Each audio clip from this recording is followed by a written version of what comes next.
Hello everyone, Bruce Petrov here with Ask Handyman Bruce, and today I've got a different kind of how-to video. It's a mechanic job.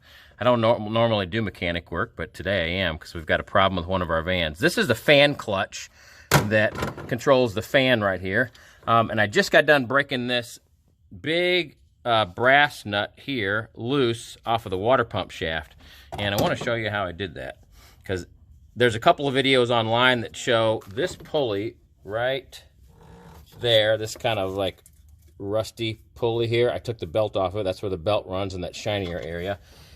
A couple of videos, sorry about the shadow. I'm trying to get positioned here where I don't have a shadow. It's hard though. A couple of videos online show a flat pulley, kind of like this one here, that has holes right in the edges here, and they've got a long sort of wrench thing that has two studs on it, and they go into the two slots on the pulley, and that keeps it from turning. Then you break the nut loose.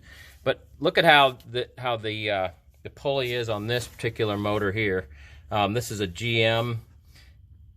Boy, I just have trouble with this shadow, guys. Sorry. This is a GM 5.7 liter.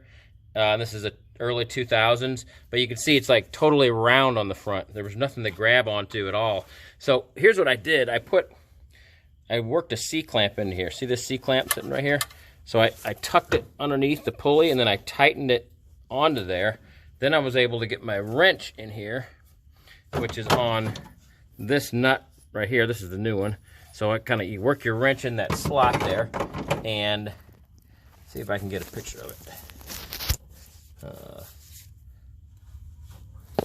Again, I just got so many shadows here, guys. I'm sorry. Let me try that. There we go. Hey, that's better. So you see that nut there? And see, now it's turning because I just broke it loose. But I put my wrench in here, and because that clamp was up here, it kept the water pump from turning. So now you can see it's just spinning right off, which was the trick that I had to figure out. I didn't find any videos online that showed how to do that. There we go.